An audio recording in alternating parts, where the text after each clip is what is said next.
Hello. I'm going to speak to an article I prepared for a special issue of New Directions in Evaluation on building capacities for evaluating health inequities. The special issue includes experience from China in which I was involved, but also experiences from India and Chile. In my brief comments, I'm going to target the main capacities and through that highlight gaps in current evaluation practice. I had the opportunity to share my thoughts with Marianela Armijo and hear her reactions to how the ideas resonate in Latin America. So I'll integrate some of her comments here and look forward to the comments you'll be hearing from her in just a few minutes. I end the article that I wrote with the point that inequity is a choice that a society makes. A society can make a conscious effort to redress that choice, or it can choose not to do so. As we see in the Chile case in the New Directions volume, some efforts are underway in that country that have been replicated to some extent already in Spain.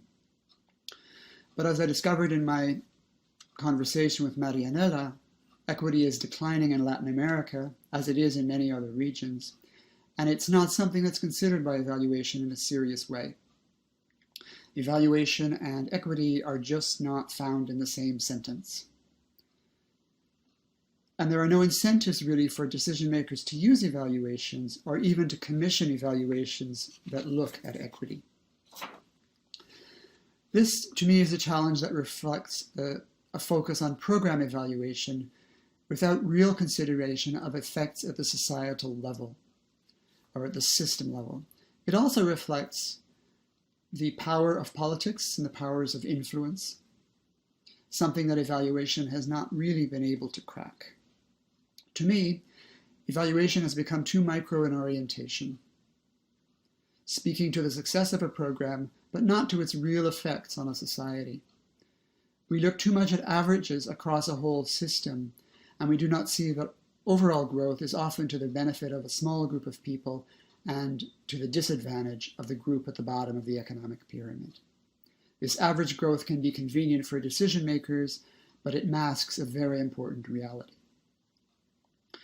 What I want to reflect on here is what capacities we need to develop if we're going to evaluate for equity. I suggest that there are 5 key capacities that we need. These are not so much technical skills as socio-technical skills. Beyond technique, capacities to engage, communicate, and persuade are important tools. The final point I will make before I quickly go through the capacities is that I see evaluation as an active change agent, not a passive descriptor of what has happened. That's why I called my company Using Evidence. Having the evidence is not enough. We have to figure out how to make use of that evidence. In Latin America, Marianela tells me that in many countries, evaluation is in the government planning, but it is simply ignored. And there's a need then, I think, to think about how NGOs and others can use evaluation to promote change and push for improved equity in societies. And a big challenge is to figure out how to make that happen. So the ideas for the capacities that I want to present here were first developed within a group I worked in that wanted to look at how do we improve the capacity to truly evaluate for impact. And based on the experience in China, I've expanded that a little bit from 3 capacities to 5. And the first of those capacities is in the area of rethinking evaluation.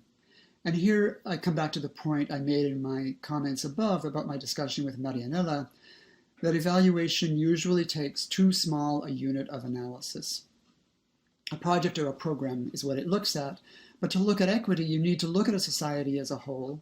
You need to take a system view, but also understand the finer grain of what happens in different parts of that system. This inevitably means being interdisciplinary and having the capacities to bring different perspectives and knowledge to bear on a problem. It also means having the capacity to work with multiple data sets with different kinds of methods, or capacity to use mixed methods. The second area of capacities is around the reshaping of evaluation. And what I'm proposing is that we need to think about evaluation as a science.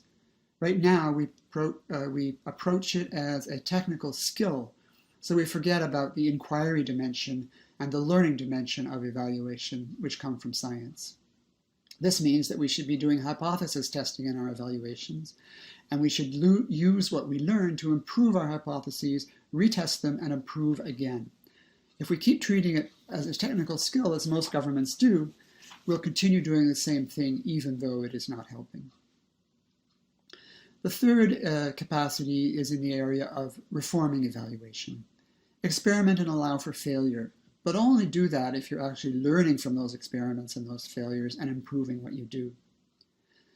The second dimension of reform is to really truly embed evaluation in management. One of the common problems as we have professionalized the evaluation profession is that we have created separation, and we've created separate groups that are responsible for evaluation with limited and often inappropriate connections to the management of the organization or the management of the problem. This, I hear from Marianela, is also a problem in Latin America. Evaluation takes on a control function, and I would argue we have auditors for the control function, and they play an extremely important role, but there's no need for us to focus on the control side. There's much more important things to do in learning from what we do and learning how to improve our programs so we have better success in the future. Part of that means expanding our accountabilities. We're not just accountable to clients, we're not just accountable to funders, we're accountable to the community, and we're accountable to clients. And finally, an aspect of reform is to really strengthen facilitation and communication skills in the evaluation community. Marianela and I also talked about communication skills and the fact that many researchers and evaluators are not very good at communicating their findings and their ideas in ways that either the public or policymakers can truly understand in ways that help them meet their needs. We stay inside our own methods and our own language. The fourth area, first one I've added, is really review.